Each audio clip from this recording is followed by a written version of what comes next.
Hi, welcome to Season 3 of Everyday NLP Bites. I'm Florence Madden. I'm an NLP trainer and coach based in Cumbria in the north of England. I'm also the author of 2 books. The first of these is The Intention Impact Conundrum, and the second is Everyday NLP, a book I co-wrote with my friend and associate, Eleni Sarantanu. In this season of podcasts, I've entitled them In Conversation With. And I'm talking to people who have done NLP training for their own life and work purposes, and also people that have trained others in NLP. And what I'm curious to find out is what has been important for them in NLP, and more importantly still, how that has impacted on their life and work. I'm delighted to say that I'm starting with my friend Lesley MCDonald, who is a trainer based in Edinburgh. And her subject is going to be something called the 3 principles. So over to you, Lesley. What are the 3 principles? Well, thanks, Florence, and thank you for inviting me to take part in this. It's a real delight to connect with you again. We've connected over the years in many different ways, and I was really delighted when you invited me to take part in this. So, for many years, I was an NLP trainer. I trained in many countries, in France, India, South Africa, and in the UK, and worked a lot with Sue Knight, who we've both got associations with, I should say. And so that was my work for many, many years. And then a few years ago, I came across something called the 3 principles. And I have to say, when I first came across it, my attitude really towards it was, but yeah, I know this. What's the big fuss, really? I don't really get why some of the major NLP trainers across the world are raving about this, because actually it just sounds to me like they're talking about distortions or deletions or generalizations. What's the big hoo-ha? However, because they are very well known NLP trainers, I kind of stuck with it, and we keep going back to it from time to time, thinking there must be something I'm not seeing in this. But it took a bit of perseverance, I have to say, because I would come away from intensive weekends and all sorts thinking, no. I mean, I perfectly understand what they're saying. I get it intellectually, but I don't understand why this would have such a profound impact. Well, a few years later, I was delivering an NLP introduction in the spring last year, and I suddenly thought, I can't deliver NLP anymore because I've immersed myself so deeply in the principles. And I found the principles to be so life transforming. But actually I decided I wanted to move forward in that direction. Now, that doesn't mean to say I don't value NLP highly. I still use it every day. It's a skill set that I am so privileged in a way to have, I think. However, there's something I've discovered in the principles that has, how I would describe it is, I would say, I think before I always felt I was maybe swimming against the tide or going against the grain of life somehow. And since I've explored the principles, I just feel so much more as if I'm in the flow of life, as if I'm more often than not going with the grain. But it's not been an overnight thing. And I wouldn't expect for people listening to this that it's necessarily a wham bam, all right, I get it. I think the reaction's more likely to be, well, yeah, I know that. Yeah. And I would say if anyone has that response, it's just to go, okay, well, maybe there's something I'm not seeing yet. Yeah, well, I'll ask you a little bit more towards the end, because I know we've got a relatively short time today. And I'm sure at the end of this, people are going to be curious to find out more. So I'm sure you've got things planned that you can tell us about. I absolutely do. So the 3 principles themselves are the principle of mind, the principle of consciousness, and the principle of thought. And I'll go through each of those with a bit of an explanation. Mm-hmm. And then if we've got some time left, I'll talk a little bit more. These principles arose after a guy had a really deep insight about really how life works. Mm. And when he went to try and explain it to people, he'd had this experience, but found it really difficult to share it. And so over time, he developed a way to share it, and that's really what these principles are about. So I'll start with the principle of mind. And it's just a label, it's a word. However, what it's pointing to is that we are part of a bigger system, a system that we are not separate from. Of course, we have a sense of individuality and separateness in that sense. However, physics tells us that's not possible, that everything's energy and we're a part of that whole. Okay. Why he called it mind, I'm not entirely sure, other than the idea that we are intelligent beings. And so if we're a part of a system that we're not separate from, it's almost inevitable that the system itself has an intelligence of some kind. Yeah, this is what I think Robert Dilts refers to as field mind. Maybe Yes. That's where that connection is, yeah. Yes, yes. So kind of like field mind in a way. Yeah, something out with ourselves. Yes, that because we have this very amazing brain that has us experience the world as separate beings, Mm-hmm. we're not always able to experience it directly. But the fact that we know from physics and all sorts of things that we're not separate, it makes sense that actually we are connected to that in a way that our logical mind can't quite process. Yeah. And the idea from that is actually there's a lot more intelligence that we can draw on than our logical mind can necessarily process. Yeah. Yeah. And in this model, really, this idea of the three principles, that's thought to come as insights. Those thoughts that you get, you kind of go, where did that come from? Yeah. Yeah, that kind of feeling. So that's the principle of mind in a nutshell. Mm-hmm. The principle of consciousness is the idea that we are conscious, we're aware. Quite simple in a way. We have awareness, and that's how it's through that awareness that we actually experience life. Without that consciousness, we wouldn't experience life. So that's the process through which we experience life. And it's a bit like fish and water. It's so obvious we can't see it. Yeah. When we do, it's like, oh yeah, that's right. Well, it does. Our experience comes to life through consciousness. Yeah. And the principle of thought is, it's not our personal thinking. We have personal thinking, but the principle of thought is that there's an infinite potential of thoughts we could have. I mean, it's infinite. A certain thought passes through our system, which is our personal thinking. Mm-hmm. It's almost like out of a sea of endless possibilities, we pull one, and that's our personal thinking. Yeah. And whatever our personal thinking is what comes to life through consciousness. Okay. Just explain that a wee bit more, Lesley. Okay.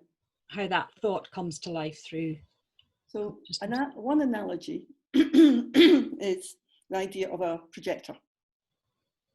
Okay. It has some limits, but it does the job. So, the idea is, if you think of a projector and the light that throws images up onto the screen, yeah, that's consciousness. So, and but our thinking is the film.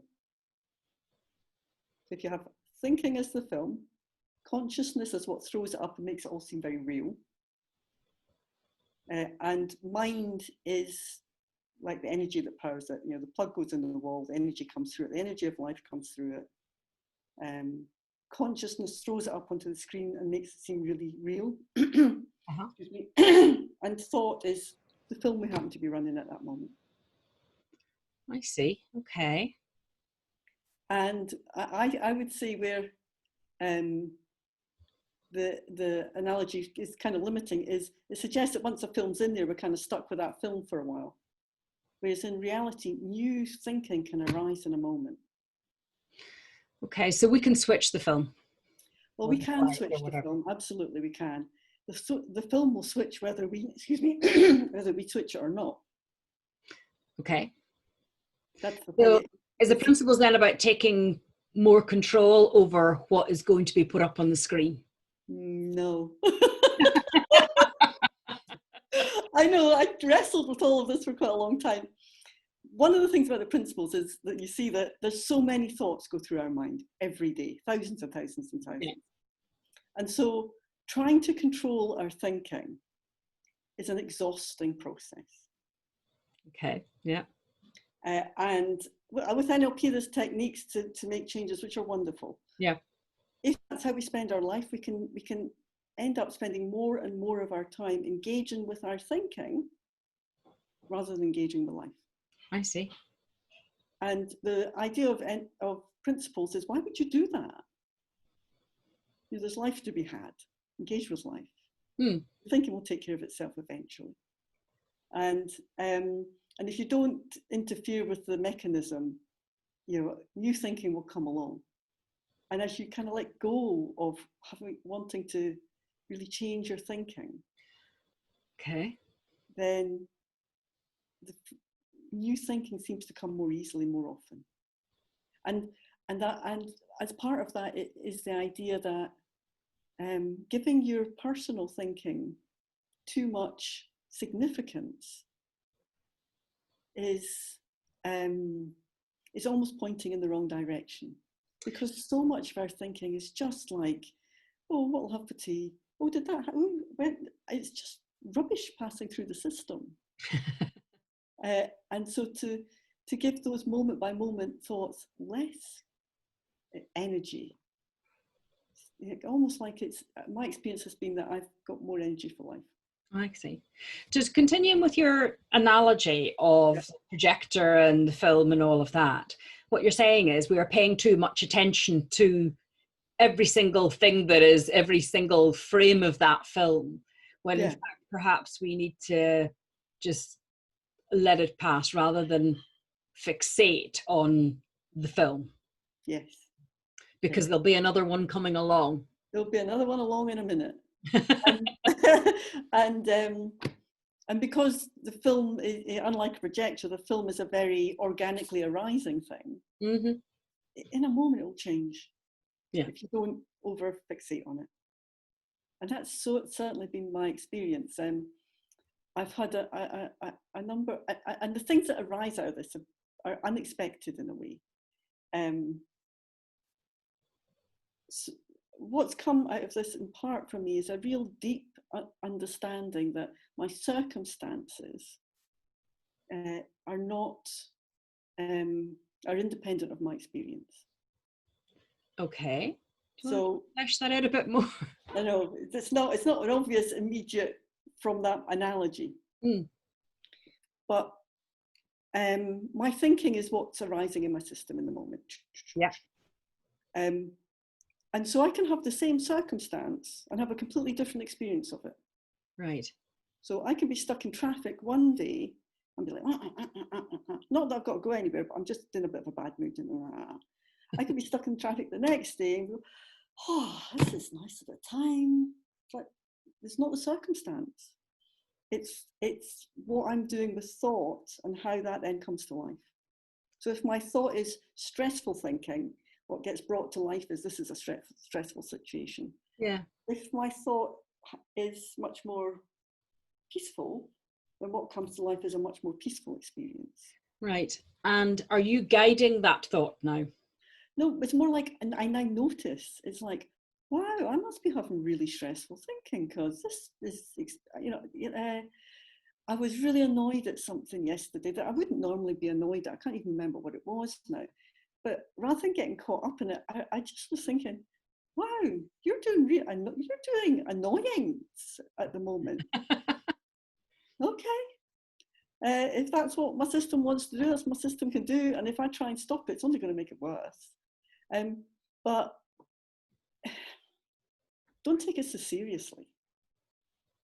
And I think because of that, it's likely to pass more quickly, and I just can re-engage with life again. Mm-hmm. People often ask, what do you do? How do you practice this? And the distinction is that it's not a skill. It's not something you practice. It's more akin to an understanding. When you understand gravity, there's certain things that make sense and certain things that don't make sense. Yeah. It makes sense not to jump off tall walls too often. Yeah. Yeah. And if you understand gravity, it's like, of course. And so with this, when I really began to understand what it was pointing to, certain things make sense and certain things don't make sense. So overly engaging with thinking that isn't serving me no longer seems to make sense. Yeah. What's coming to mind as I'm listening to you is that phrase we often hear in NLP, which is that energy flows where your attention goes. Yeah. So I guess what you're saying is when you pay too much attention to the stressful thoughts, for example, that aren't serving you, in a way, you're giving them energy and making them stay longer on the screen. Is that fair to say? Yes. Yeah. Yes. Rather than just go, okay. Absolutely. And what I've seen since I've really got into this understanding is some of the aspects of NLP. I go, oh yeah, I can understand how that would be used as a strategy. Yeah. The difference with this is it's a principle. You don't have to apply it. Right. It just is. It just is. And it's made things so much more. I'm more aware of when my thinking's arising and how I'm then experiencing that, and not mistaking it for reality. Yeah. So I had a really tricky time with a friend a while ago, and we were getting into a bit of a charged interaction. And then at one moment I thought, I'm getting quite annoyed here. Mm-hmm. And I thought, but it can't be her, because it doesn't work that way. It can't be what this person's saying or doing, really. And in that moment, I kind of fell out of the dynamic and found myself able to be curious about what was happening for them. And the conversation completely pivoted. That's interesting, because I guess what you're saying, when we let ourselves get annoyed because of, in this case, what someone else is saying or how we perceive what someone else is saying, our energy is on that thought rather than actually paying attention to the person that's speaking and perhaps looking for some kind of, for want of a better word, understanding or curiosity about their viewpoint. Yeah. So I suppose the annoyance makes us look inward rather than open outward. Yeah, you can. I realised after I was becoming defensive. I was all of those things, and I know when those things start to arise in me now, it's me.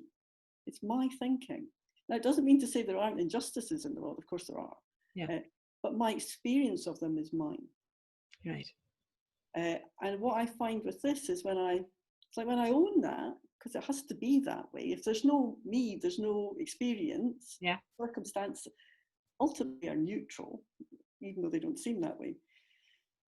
I find I've got more capacity. I've got access to more capacity to actually work with the situation. Yeah.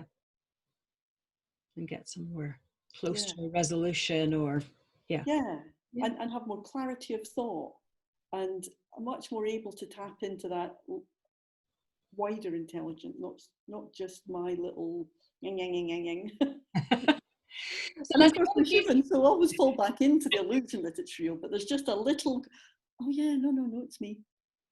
What would you say the key differences that the 3 principles have made in your life and work? I mean, I'm thinking for you personally, not necessarily, we'll come on and talk about your training in a little while, but what difference has it made for you personally?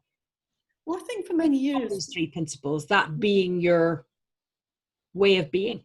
Yeah. Well, for many years, I would say I've been reasonably comfortable in my own skin. Going through all the NLP training and all the rest of it, I think it made a huge difference for me. Yeah. Coming to the three principles, it really does feel like a sense of coming home. I have never felt so comfortable in my own skin.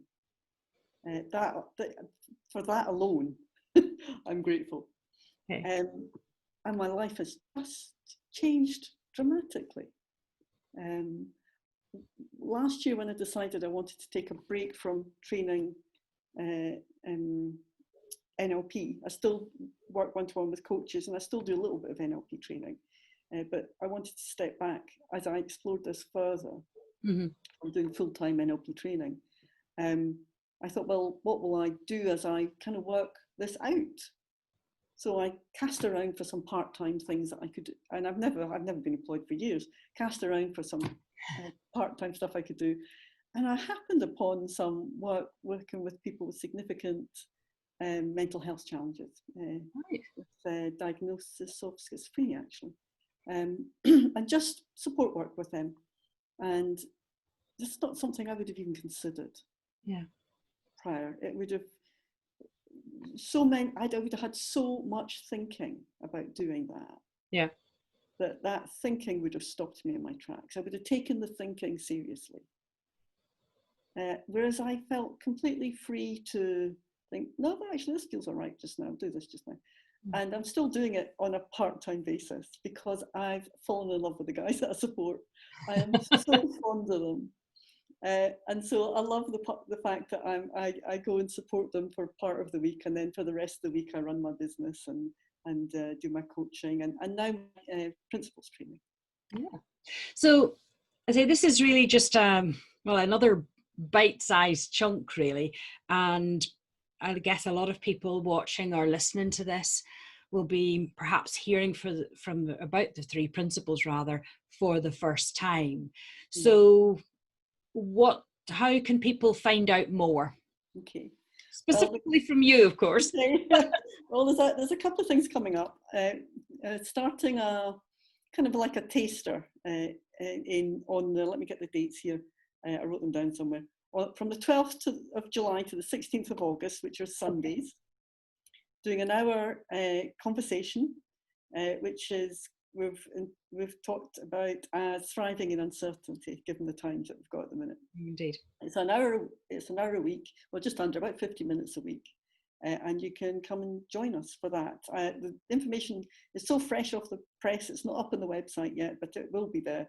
Right. And then following on from that, we're running a programme from the 30th of August to the 15th of November, same deal, on a Sunday, an hour to an hour and a half, that one. And both of those will be from 11 o'clock in the morning. Okay.